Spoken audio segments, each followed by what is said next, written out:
আমার বন্ধুগণ, আল্লাহ রাব্বুল আলামিন তিনি বলছেন, এক সময় অস্তিত্ব ছিল না, তোমার অস্তিত্ব দিয়েছি, মানুষ বানিয়েছি, আবার তোমাকে মৃত্যু দান করব, আবার তোমার জিন্দা করব, সুম্মা ইলাইহি তুরজাউন। আর একটা সময় সকলকে আমার কাছে ফিরে আসতে হবে। এই কথা কে বলছেন? আল্লাহ পাক বলছেন। অতএব কবর থেকে শুরু করে পরকালের সকল জিন্দেগিতে যা হবে, পরকালীন জিন্দেগিতে, এই সকলের ব্যাপারে আমাদের প্রত্যেকের ভিতরে ঈমান রাখার দরকার আছে না নাই? আসতে বলবেন না, আছে না নাই? সন্দেহ করা যাবে? এই যুবক ভাইরা, আপনারা মনে হয় কবরে যাবেন না। যুবকেরা, কবরে যাওয়ার জন্য কি নির্দিষ্ট কোনো বয়সের সময়সীমা আছে? বৃদ্ধ মানুষ থেকে যুবক যাবে, যুবক রেখে এই যে কচি কাছা যারা বসে আছে তাদের মধ্য থেকেও কবরে যেতে পারে। কথা বলেন ঠিক কিনা? যুবক ভাইদের বলবো, আপনারা হচ্ছেন আল্লাহর কাছে সবচাইতে প্রিয় প্রিয় বান্দা, কারণ যুবকদের আমল আল্লাহ বেশি পছন্দ করেন। সুবহানাল্লাহ বলেন। আবার যারা বৃদ্ধ হয়ে গেছেন, মন খারাপ করার কারণ নাই, কারণ যুবক বয়স আপনারাও পেরিয়ে এসেছেন। কথা বলেন ঠিক কিনা? অতএব যুবক বয়সে কোনো গার্লফ্রেন্ডের পিছনে না ঘুরে হযরত ইউসুফ আলাইহিস সালামের মতো চরিত্র গঠনের চেষ্টা করতে হবে। কথা বলেন ঠিক কি? আমার ভাইরা, আমার বাবাজিরা, আমাদেরকে লক্ষ্য রাখতে হবে, আমাদের টার্গেট হচ্ছে আল্লাহর জান্নাত, আল্লাহকে খুশি করা এবং আল্লাহর জান্নাতে যাওয়া। এই জন্য কবরের জিন্দেগিতে যাতে আমি বেঁচে যেতে পারি, এই জন্য যা যা প্রয়োজন দুনিয়া থেকেই সেটা সংগ্রহ করে নেওয়ার প্রয়োজন আছে না নাই? আমার ভাইরা, আল্লাহ রাব্বুল আলামিন এই আসমান জমিন কুল কায়নাত কি সৃষ্টি করেছেন, আপনাকে আমাকে সৃষ্টি করেছেন, এই ব্যাপারে কোনো সন্দেহ করা যাবে না।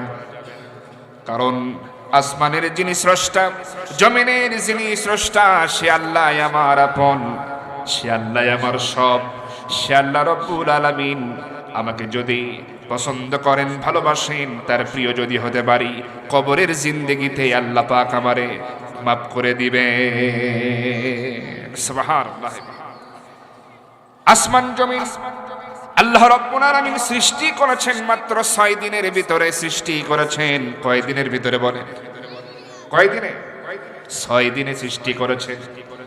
ইন্না রাব্বাকুমুল্লাযী খালাকাস সামাওয়াতি ওয়াল আরদ ফি সিত্তাতি আইয়ামিন সুম্মা ইসতাওয়া আলাল আরশ يغشي الليل النهار يطلبه حثيثا والشمس والقمر والنجوم مسخرات بأمره ألا له الخلق والأمر تبارك الله رب العالمين الله أكبر আল্লাহ রাব্বুল আলামিন আসমান এবং জমিনকে সৃষ্টি করেছেন ফি সিত্তাতি আইয়াম, মাত্র 6 দিনে সৃষ্টি করেছেন। আরেকবার বলেন, কয় দিনে?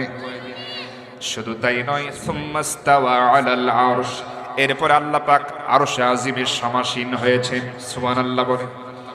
এরপরে ওয়াশ-শামসা ওয়াল কমারা ওয়ান নুজুমা, আল্লাহ পাক সূর্য সৃষ্টি করেছেন, চন্দ্র সৃষ্টি করেছেন, নক্ষত্র রাজি সৃষ্টি করেছেন, সবগুলোই আল্লাহ পাকের হুকুমে চলতেছে। শুধু তাই নয়, আল্লাহ পাক বলছেন আলা লাহুল খালকু ওয়াল আমর, সৃষ্টি আমি আল্লাহর, এই জমিনে আমার আইন চলতে হবে। সুবহানাল্লাহ বলেন।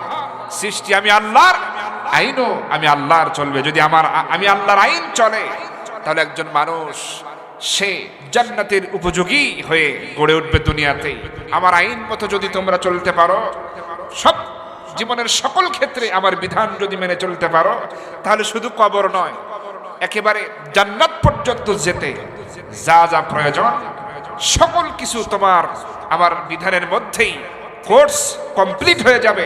তুমি শুধু কবরে যাওয়া মাত্রই তোমার জন্য জান্নাতের রাস্তা সোজা হয়ে যাবে। সুবহানাল্লাহ।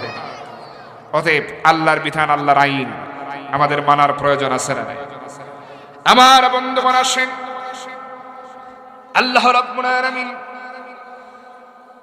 কিভাবে করে আমার আপনার জন্য আইন বানালেন, এবং যে আইন আমি আপনি যদি মানি তাহলে দুনিয়াটাই এক টুকরো জান্নাত হয়ে যাবে, দুনিয়াটাই আমার আপনার জন্য একটা শান্তির সুবাতাস বয়ে আনবে দুনিয়াতেই। আমার ভাইয়েরা, আল্লাহ রাব্বুল আলামিন এই পৃথিবীতে যত পয়গম্বর পাঠিয়েছিলেন, সমস্ত পয়গম্বর মানুষকে আল্লাহর দ্বীনের পথে আহ্বান করেছেন।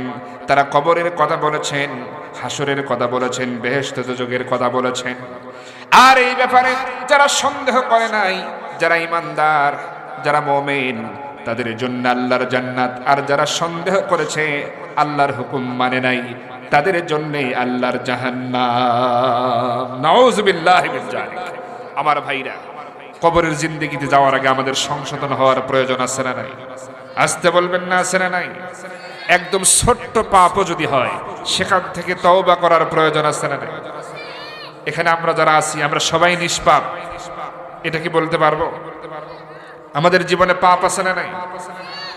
বিশেষ করে এখন আরো মোবাইলের যুগ এসে, মোবাইলের জামানা এসে পাপের রাস্তা আরো সহজ হয়ে গেছে। কথা বলেন ঠিক কি? মুরব্বীদের জামানায় মোবাইল ছিল না, তারা এত পাপ করার সুযোগ পায় নাই। শয়তান অসহসা দিলেও কোনো লাভ হয় নাই, কারণ ওই সময় পাপ করার মতো এত এত সুন্দর পরিবেশ ছিল। এজন্য মুরব্বীদের জীবনে পাপের খাতায় মানে পাপ খুবই কম। বর্তমান সময়ে যুবকদের যে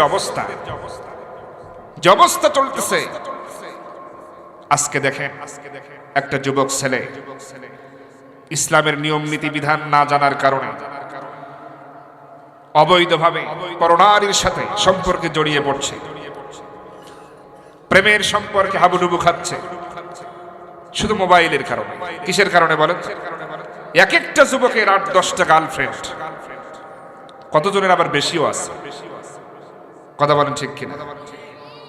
আচ্ছা বলেন, ইসলামে যে একটা বিধান আছে, ফরজ বিধান পর্দা, এটা কি শুধু নারীদের জন্য না পুরুষদের জন্য? সবাই বলেন পুরুষদের জন্য।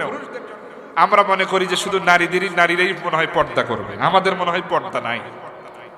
চিন্তা করেন, অথচ আল্লাহ পাক পর্দার ব্যাপারে সূরা নূরের ভিতরে যা নাজিল করেছেন, পুরুষদেরও একই হুকুম দিয়েছেন, নারীদেরও একই হুকুম দিয়েছেন।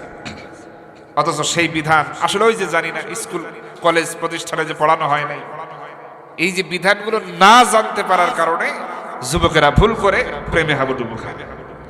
যদি জানতে পারত, প্রত্যেকটা ক্লাসে যদি বাধ্যতামূলক করা হতো আল্লাহ পাকের এই ফরজ বিধানগুলো, যে এটা এইরকম ফরজ, এটা মানলে এই হবে, না মানলে এই শাস্তি আছে, কিন্তু সেই কথাগুলো, ধর্মীয় বিধানগুলো কি আমরা বাচ্চাদেরকে স্কুলে শিখাতে পারি? বলে সেই ব্যবস্থা কি আছে? নাই। হয়তো মাদ্রাসাগুলোতে সামান্য কিছু আছে, কিন্তু এই যে আমাদের ব্যর্থতা, যুবকদেরকে আমরা শেখাতে পারি নাই, দিন বোঝাতে পারি নাই। আর যুবকেরা আজকে অবৈধ সম্পর্কে, যুবক যুবতী উভয় এই সম্পর্কগুলোকে জড়িয়ে পড়ছে, আর আমরা তাদেরকে দোষারোপ করছি। এখানে যে আমার আপনার দায়ও আছে, এইটা আমরা স্বীকার করতে চাই না। অনেক যুবক প্রেম করতে করতে মানে হাবুডুবু খেতে খেতে একটা পর্যায়ে শেখা খায়, এবার জীবনও দিয়ে দেয়। কথা বলে ঠিক কিনা? এরকম চলতেছে। এই পরিবেশ তো দিতে হবে, ইসলামের বিধান তো তাকে জানাতে হবে। এই অবস্থায় দিন চলে যাচ্ছে, কাল চলে যাচ্ছে, কবর চলে আসতেছে সামনে। আমার বন্ধুগণ খেয়াল করুন, সামান্যতম পাপ যদি আমার আপনার জীবনে থাকে, অনুশোচনা করতে হবে, তওবা করতে হবে। কার কাছে? সবাই বলেন কার কাছে? তওবা ছাড়া যদি কবরে যাই, কবরের জিন্দেগিতে শাস্তি আছে না নাই? আমি একজন সাহাবীর কথা বলবো, যেই সাহাবী শয়তানের ধোঁকায় পড়ে এমন একটা অপরাধ করেছেন যার কারণে তিনি অনুতপ্ত হয়েছিলেন।